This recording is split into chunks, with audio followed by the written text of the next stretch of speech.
Nerd alert! What drew me into this week's pick?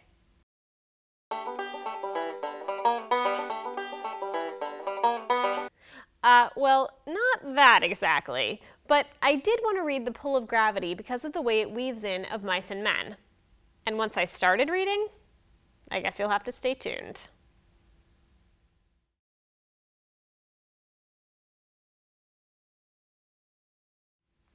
In The Pull of Gravity, main character Nick and his sidekick Jaycee go on an odyssey to track down the long-lost father of a friend.